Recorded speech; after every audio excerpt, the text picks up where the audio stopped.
Hi, I'm Miss Chris, and fun fact is my first car had a cassette player, and apparently I still have a few of them floating around. Clearly there's no way to play them because I don't know the last time I saw a cassette player, possibly that car, but you can repurpose them into cute little mini notebooks, which are great and also like fun and retro.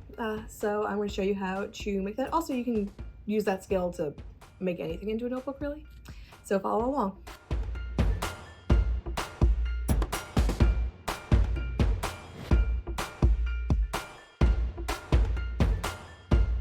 Step 1. Using a tiny Phillips head screwdriver, remove the 5 screws holding the tape together. Next, remove the tape itself and any other loose parts. Now to make the pages, measure the tape, which is 2.5 by 4 inches. To make the pages, I'm doubling the short side so that they fold over, so you can actually put them in. So the new measurement is 5 by 4 inches. However, I want the pages to be slightly smaller so that they fit inside, like how a hardcover book has like that little extra bit of space on the outside. So I'm actually going to bring the final measurement down to 4 3/4 inches by 3 3/4 inches. I'm going to cut the paper down to the correct size so that I have 5 sets of 5, making 25 pages total. Once all the pages are cut, I'm folding them in half. I'm also realizing that all of the cool like text and details are white, so you're not going to be able to see them against the white pages. So I'm going to put 2 black pages on each end, so that way you can see them and have it really show off like how cool the fact that we're using a cassette tape is. So I'm adding those in as well. I'm using the pre-existing holes in the cassette to place 2 of the holes in the signature, then I'm measuring off of them to add 4 more holes. You need to have an even number of holes to correctly sew the signatures together.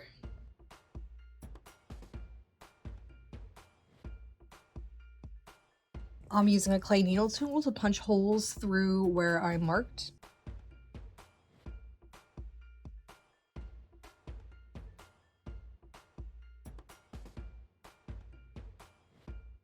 Once all of the signatures have holes, I'm starting from the outside and using a running stitch to sew through all the holes, ending again on the outside.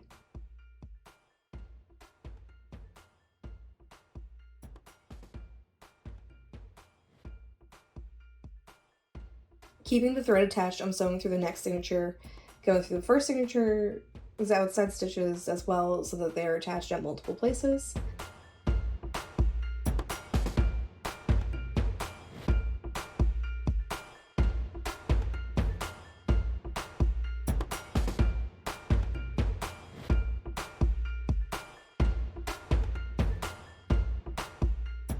Once I get to the end, I'm tying the working thread to the tail.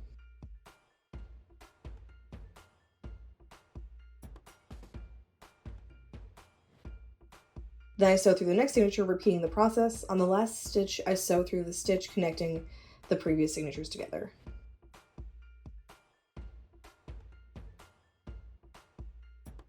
I then continue sewing together as many signatures as I want. This time it's just 5. To end, I tie off the thread to the previous signature.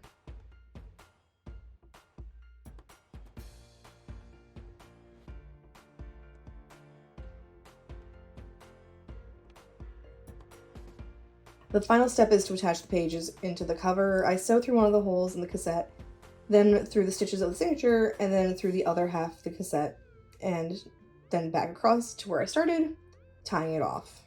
I then repeat this on the other side, that way it is fully secured into our very cute little cover.